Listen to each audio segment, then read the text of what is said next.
Catholic Bishops' Conference of the Philippines kung CBCP di katakdang mopagawas ug hiniusang lagda sa hand posture sa pagkanta ug pag-recite sa the Lord's Prayer o Amahan Namo. Samtang Cebu Archdiocese mirespeto sa gipagawas nga decree sa Diocese sa Dumaguete mahitungod niini. Atong sayran pinaagi niining report.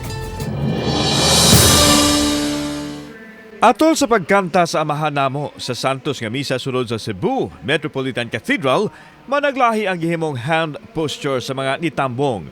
Adunay nagbuka ang kamot na ay giakob ang duha ka kamot ug nausay naggunitay sa mga kamot sa kaubang nanimba. Ang uban nga mga tao adunay managlahing interpretasyon mahitungod niini.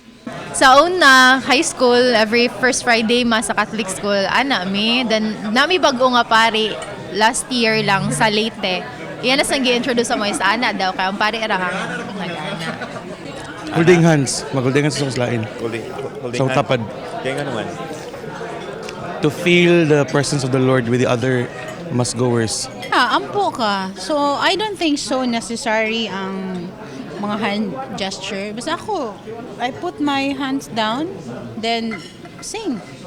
Sa gipagawas nga circular letter sa Diocese sa Dumaguete nga gipirmahan ni Bishop Jolito Cortez, gitinaw nini ang hand posture nga sundon aron malikayan ang kalibog.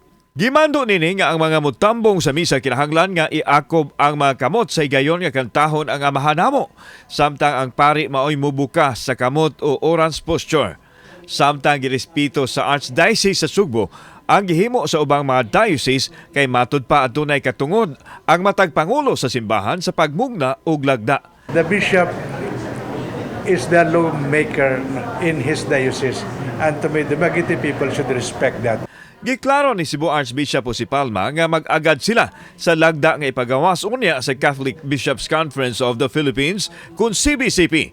Sumapa mahinungdanon ang uniformity sa hand posture sa mga tao atol sa the Lord's Prayer. Sa mosunod nga mga semana, mahibaw-an ang hiniusang desisyon sa CBCP kalabot niini. I would like to believe that Bishop Lito must have inquired from the liturgist as regards to the proper gesture.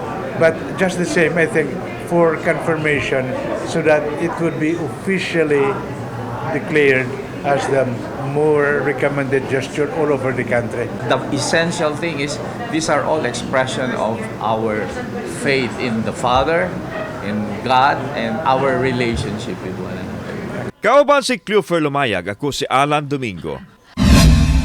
Balitang Bisdak.